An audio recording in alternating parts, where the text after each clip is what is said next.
Year నుంచి ఇక్కడ ఉన్న సార్, నేను ఫస్ట్ ఇయర్ లో యాక్చువల్లీ తెలుగు తీసుకున్నప్పుడు సార్ చూసే విధానం అయినా తను మాట్లాడే విధానం అయినా చాలా డిఫరెంట్ గా ఉండే. సో అందుకే మేము లాంగ్వేజ్ చేంజ్ చేసుకున్నాం. కానీ ఇప్పుడు మా జూనియర్స్ కి కూడా సేమ్ ప్రాబ్లం వచ్చినప్పుడు వాళ్ళ లాంగ్వేజ్ చేంజ్ చేసుకొని ఇవ్వట్లేరు.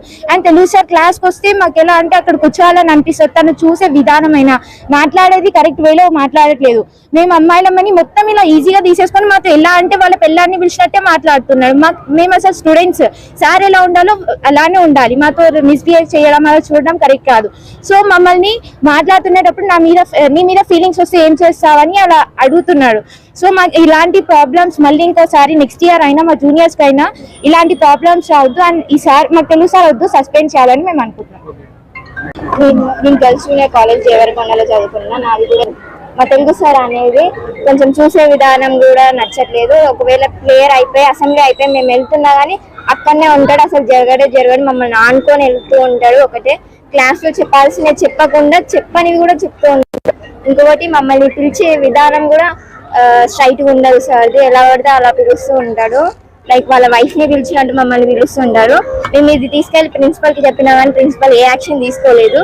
కాబట్టి మేము బయటికి వచ్చి చెప్పాల్సి వస్తుంది. ఇంకొకటి మాకు తెలుగు సార్ సస్పెండ్ కావడం కోరుకుంటున్నాం. తెలుగు సార్ సస్పెండ్ కాకపోతే మేము ఇంకా ఇలానే చేస్తూ ముందుకు వస్తూ ఉంటాం. మా జూనియర్స్ కి కూడా నెక్స్ట్ టైం ప్రాబ్లం అవుతుంది. ఈసారి మేము స్టాండ్ తీసుకోకపోతే లైక్ మై సిస్టర్స్ కానీ ఇదే కాలేజ్ లో జాయిన్ అయితే తెలుగు సార్ కూడా ఇలానే ప్రవర్తిస్తారని మేము బయటికి వచ్చి చెప్పుకోవాల్సి వస్తుంది. సస్పెండ్ చేయాలని అందుకనే కోరుకుంటున్నాం. యాక్చువల్ గా ఇక్కడ తెలుగు సార్ ఏమంటారు క్లాస్ చూసే విధానం కానీ మాట్లాడే విధానం కానీ అస్సలు బాగాలేదు. ఏమంటారు చెప్పలేము కానీ ఏమంటే చెస్ట్ వైపు చూడడం, చున్నీ వేసుకోకపోతే మిమ్మల్ని రేప్ చేస్తారు. కామన్ అది. నాకు కూడా వస్తాయి నీ పైన ఫీలింగ్స్ అని చెప్పి మాతో కానీ మా స్టూడెంట్స్ తో కానీ నేను ఇప్పుడు ఏమైనా చేస్తే నువ్వేం చేస్తావని ఇట్లా పర్సనల్ గా మాట్లాడడం, ఒంటరిగా కలుద్దామా అని చెప్పి ఇలాంటివి మాట్లాడడం. క్లాస్ రూమ్ లో కూడా అది చూసే విధానం కానీ అంటే చెస్ట్ వైపు టార్గెట్ చేసి చూడడం కానీ చేతులేసి మాట్లాడడం కానీ చాలా మిస్బిహేవ్ చేస్తున్నారు. సో ఈ వాష్రూమ్ వస్తుంది అని చెప్పి పర్మిషన్ అయితే పోస్కో అక్కర్ని అని చెప్పినారు.